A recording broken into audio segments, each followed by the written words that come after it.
Story 1. In some places, if you sleep in your car while intoxicated, you can be charged with driving under the influence. They claim it indicates intent to drive, even when it is clear the person was not intending to do so. The good news is that it does not always hold up in court, but it is ridiculous to have to go through that. Story 2. Several years ago, I hit a deer on the highway. It was still alive, but it was definitely not going to recover. I shot it to end its suffering. A sheriff's deputy saw me do this and informed me that I had technically poached a deer out of season. Fortunately, he said he would pretend not to know what happened, so I didn't get in trouble. However, the fact that it was illegal to dispatch a suffering animal with no hope of recovery seems very immoral to me. Story 3. A newspaper court column reported on a tax agent who embezzled over $100,000 from the state. She was ordered to pay most of it back, but did not receive jail time or probation. In the next case, a man who shoplifted a $40 pair of boots from a department store was sentenced to 5 years in prison. Story 4. Slavery was legal in the United States. In Germany, the Holocaust was also sanctioned by law. Laws do not necessarily reflect moral values. Story 5. In the United States, civil forfeiture allows law enforcement to take individuals' money if they suspect it will be used for criminal activities. The money is treated as a potential criminal entity, as it does not have legal rights and is not presumed innocent. Story 6. Ticket scalping laws, intended to protect consumers, often end up benefiting large corporations more than individuals, which raises ethical concerns. Story 7. Jaywalking laws often seem more focused on traffic flow than on any moral wrongdoing, especially when crossing safely with no vehicles nearby. Story 8. Speed limits in areas where they seem arbitrarily low often appear to be more focused on revenue generation than on safety, which raises questions about their moral basis. Story 9. Drug paraphernalia laws that target users instead of addressing the root causes of addiction often do not align with a harm reduction or moral approach. Story 10. The criminalization of homelessness in some areas, where sleeping in public can lead to arrest, prioritizes appearance over empathy. Story 11. In Quebec, Canada, it is legal to hit a child with an open hand, provided the force is reasonable and proportional to the child's age, and not directed at the head. Hitting with objects is forbidden. Story 12. In China, if you help someone, you are responsible for them. The reasoning is that if you did not cause the situation, you would not need to help, which makes you guilty. Therefore, if you take someone to the hospital, you must pay their hospital bill. One notable case occurred in the city of Nanjing, located west of Shanghai, in 2006. Su Shalon, an elderly lady, fell and broke her femur while trying to exit a bus. Pang Yu was passing by and helped her by taking her to the hospital and giving her 200 yen, approximately $30, to cover her treatment. After the initial diagnosis, Su required femur replacement surgery, but she refused to pay for it herself and demanded that Peng pay, arguing that he was responsible for the accident. She sued him, and after 6 months, she won the case, forcing Peng to cover all of her medical expenses. The court stated that no one would, in good conscience, help someone unless they felt guilty. Story 13. The gay trans panic defense is legal in some U.S. states, including Texas. Essentially, a man can claim self-defense for killing another man because he believed the other individual was going to assault him. Story 14. Any punishment that requires a 3- or 4-digit flat fine will not affect someone with means, and it could ruin the life of someone struggling to make ends meet. Story 15. The death penalty for being gay. Women are arrested for showing their hair. Laws permit child marriage. Story 16. The UK's rape laws mean that a man cannot be raped by a woman, as only a man with a penis may commit rape. Rape is rape. Women can commit rape as well, although this is not recognized in the UK. Story 17. Home distillation is illegal in many areas. It becomes acceptable only if you pay the government its share in excise tax. Story 18. My dad told me something once that has really stuck with me over the years. For context, my dad was gearing up to go to law school as a young man and took on a temporary teaching job for a while to build up funds. He ended up loving it and went to the local teachers' college instead, then spent the next 35 years teaching business and law to high school students. Anyway, what he said to me was essentially this: the justice system isn't about justice or any other lofty philosophical ideal like morality. Not that there's anything wrong with pursuing those. It essentially exists to prevent vigilantism and stop people from rioting in the streets. Look at the news. If people are rioting around a cause, it's not because they are violent animals. It means there's a failure somewhere in the law. That conversation has shaped how I look at many things. From this perspective, activism is a way of directly measuring how well the laws of society are preventing things that people find intolerable. Story 19. It is legal in some countries for private organizations to influence lawmakers to make decisions that may serve the interests of those organizations rather than the general public. Story 20. In the United Kingdom, if you take someone to Switzerland for assisted suicide, you will be arrested upon your return. However, no one has ever been prosecuted for this, as far as I know, because it is not considered to be in the public interest. Story 21. I am a doctor. When older patients with multiple comorbidities are nearing death and unlikely to have a meaningful outcome, I am legally obligated to do everything in my power to keep them alive, even though it significantly increases their suffering. This is unless they have written proof that they do not want to be kept alive artificially. To make matters worse, there are situations where the patient wishes to die, but the family wants to keep the patient alive, often until other family members arrive to say goodbye, which increases the patient's suffering. End-of-life care is a troubling issue in this country. Story 22. What is more immoral? Defrauding a wealthy person for $500,000 or assaulting and abusing your 4-year-old daughter? Guess who received more jail time? Story 23. It is a legal system, not a justice system. The obfuscation of the legal process should be illegal. Story 24. There are parents doing serious jail time for seriously injuring or even murdering child sexual predators who targeted their children. These parents are a rare example of honorable criminals with whom most people would morally sympathize. Story 25. Banning abortions takes bodily autonomy away from many individuals and is grossly immoral in that regard. Some states grant more bodily autonomy rights to corpses than to pregnant individuals. Furthermore, some of these same states seek to criminalize the freedom to travel out of state to regain lost bodily autonomy. This is profoundly unethical. Story 26. The Supreme Court ruling states that American police have no obligation to help you. If someone dies in a fire, there may be years of litigation against the fire department in the United States for negligence. If someone aspirates, the State Department of Health may summon you for a review. If you are mugged and robbed, it is considered your fault. The police have no duty to protect you. Story 27. Laws are designed for those who are expected to uphold them.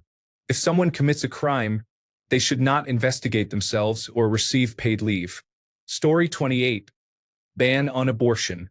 You do not want to save the baby, you just want to force women to give birth. Some individuals are not suited to be parents. The unwanted baby will know they are unwanted. No child should ever be forced into a family that does not want them. Story 29. Drug prohibition, at least regarding the sale of products to adults, aims to protect individuals from their own poor decisions. By making drugs illegal, people are forced to buy adulterated substances from criminals rather than pure drugs manufactured by pharmaceutical companies. Instead of rival drug manufacturers competing for customers through advertising, drug dealers resort to violence, killing each other to control territory and harming innocent people in the process. Currently, the American drug market has empowered criminals in many South and Central American countries, making them wealthier and more powerful than their civil societies or governments. This situation leads to the routine breakdown of law and order in these regions, all because we lack the moral courage to allow U.S. residents to face the consequences of their own choices. Story 30. In the United States, only 12 states ban child marriage, which means that in more than half of the states, marrying a child is legal. Story 31. Civil asset forfeiture allows the government to use eminent domain to take land for private enterprises. It also permits lawsuits against Good Samaritans who attempt to help, even if the injured person remains harmed. Concerns include lengthy copyright protections, the absence of anti-price gouging laws, and laws in certain countries that compel fathers to harm their daughters in cases of rape. The list continues. Story 32. Grown men and women are allowed to sleep with literal teenagers, thanks to the age of consent. It doesn't matter if the age of consent is 12, 15, or 18. It's still very disturbing. In my country, it is fully legal for a 40 to 50-year-old person to sleep with a teenager. Story 33. Defense attorneys must vigorously defend their clients, even if they think or know they are guilty, even if they committed something horrifying. I understand this is necessary so that when someone appears truly guilty and is not, they are given a chance. Many people have been released due to DNA evidence, and who knows how many more are wrongfully incarcerated. I would certainly want someone in my corner if that ever happened to me.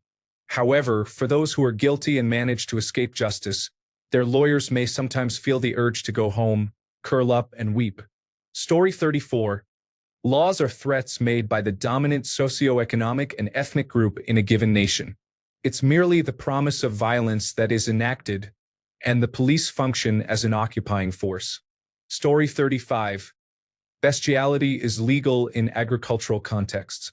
This is not an exaggeration. Check your local laws and, if you have the stomach, watch a video from the industry itself.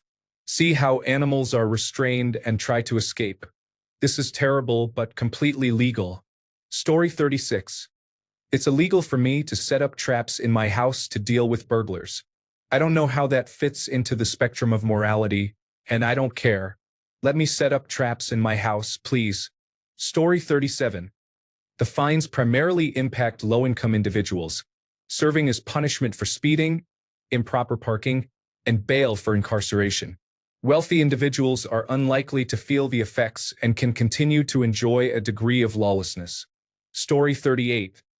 Many laws in my state have carve-outs for police officers, where they are immune or otherwise do not have to follow them. For example, our state gives police officers vast leeway in domestic violence situations. If you own a gun and are accused of domestic violence, your guns can be confiscated with no due process or trial, because you are considered a potential danger to others. However, if you are a police officer, you do not lose your guns and are still allowed to carry one every day, because you are a police officer and the legislature does not want to upset them. Story 39. They used to execute gay people under the law, and homosexuals were jailed until the latter part of the 20th century. The point here is the idea that being gay equals being immoral. Defenders of these laws might argue that they reflect morality, but their moral standards are flawed because they focus more on what the Bible says than on logic. Story 40. The crime discount we have here in Sweden is basically the principle that if you have committed multiple crimes, you receive a shorter sentence than if you have only committed one or a few crimes. It is absolutely insane. Story 41. I live in a state with very pro-landlord-tenant laws. In some states, domestic violence is grounds for breaking a lease without consequences. In my state, I was informed that I would have to sue my abuser for the cost of rent at my new place until the lease at the previous place ended. So the landlord still receives all their rent money. We were individually responsible for our portion of the rent, so I couldn't just leave and make him handle it. Story 42. The Good Samaritan law was brought up during my dive master training, which I was doing for fun rather than to pursue a career. Some understanding of first aid and what to do in case something goes wrong during a dive is mandatory. Before attempting cardiopulmonary resuscitation or anything that could potentially help the victim, it is important to check whether the Good Samaritan law is in place. If you were to break someone's ribs while giving them cardiopulmonary resuscitation, legally they could come back and sue you even if you saved their life because you caused them injury. Therefore, we were taught that unless we were working in a country or state that has enacted the Good Samaritan law, it may be wiser to let someone die than to risk causing injury. Here is a real-life example. A bystander in California witnessed a car accident and pulled the victim from the vehicle out of concern that it would catch fire. Later, the victim, who was left permanently paralyzed, sued the bystander. Although the bystander initially won the lawsuit, an appeals court later reversed the decision, ruling that she did not provide medical assistance. California has since changed its Good Samaritan law to include providing non-medical assistance at the scene of an emergency. Story 43. I was removed from a jury pool for stating that the letter of the law is not always accurate. The case involved a woman who lost her job during the pandemic in 2020 and had to accept a lower-paying position. The landlord increased the rent by 150% during that time and intended to evict her as soon as the moratorium on evictions was lifted. Story 44. Some of the laws being proposed in Texas and Florida, along with the unsuccessful Kids Online Safety Act that the government is attempting to implement. Story 45. Every victimless crime involves drugs and prostitution. Civil forfeiture allows law enforcement to seize property without consequences for the officers involved. Story 46. It is currently illegal for people to be homeless and live on the street in Miami. People can be arrested for giving supplies to the homeless. Illegal, yet still moral. Story 47. The criminalization of homosexuality, homelessness, and miscarriage is reflected in many anti-abortion laws. There are also restrictions on bodily and medical autonomy on various fronts. Additionally, there are atrocities worldwide, including countless genocides and the immoral laws that initiated them. Conversely, gerrymandering and bribing politicians are legal. Story 48. In some American states, people can wait in line for hours to vote. They have made it illegal to distribute water to those individuals. In my city, a woman was running a soup kitchen for the hungry. The charity regulator came down on her harshly, stating that she needed to register as a charity to receive any donations. She feeds about 300 locals each week. The charity regulator wants her to become a registered charity, establish a board of directors, and pay an accountant and a bookkeeper. She simply wants to help the hungry. She does not accept cash donations. The only method of donation that could be accepted was through a butcher's account, which can no longer be used. The regulator wrote to the butchers and informed him that what I was doing was illegal and that we couldn't accept donations anymore, she said. Laws and morals are not the same thing at all. Story 49. Laws that punish individuals, usually women, for selling sex are unjust. I believe sex work should be fully decriminalized from the perspectives of safety, workers' rights, and harm reduction. If it must be criminalized, the focus should be on criminalizing the purchase rather than the sale. It is not moral to criminalize desperate individuals trying to earn money to feed their children, especially when their actions are not intrinsically harmful to others. Story 50. Morally, most people adhere to the code of not dating a friend's ex or sibling. Legally, not much can stop two consenting adults of legal age and no close blood relation from getting together and doing as they please with their bodies. Story 51. Blasphemy laws. Love everyone. But if you do not love them in this specific way, on your knees with your hands in the specified position, we hate you. Story 52. The fact that cheating on a spouse is legal is unfortunately a necessary evil, as we should not set the precedent of the government telling you who you can and cannot sleep with. Story 53. I believe this is incorrect. Laws are an attempt by society to codify its morals. Therefore, laws are closely related to morals. Story 54. I disagree with this statement. Laws are closely related to the morals of the people who create them. The idea that there is a universally agreed-upon system of morals with which laws conflict is generally not accurate. Laws reflect the morals of the culture in which they exist. Story 55. In New Zealand, if you serve as a surrogate for a couple and use both donor sperm and an egg from that couple, if you give birth and then decide to keep the child, it is legal to do so. In fact, you cannot transfer parental rights for 24 hours after the birth. The surrogate's partner becomes the father and is assigned guardianship rights to that child, including the obligation to pay child support, even if he did not support the surrogacy and it is not his sperm or her egg. Story 56. It is illegal to serve food without a restaurant or catering license. This regulation makes sense from a food safety perspective. However, it does not seem reasonable in a charity context to prevent feeding underprivileged people with donated food that is close to its expiry date. Thanks a bunch for sticking around till the end of the video. Remember to subscribe, and until next time, stay awesome and goodbye.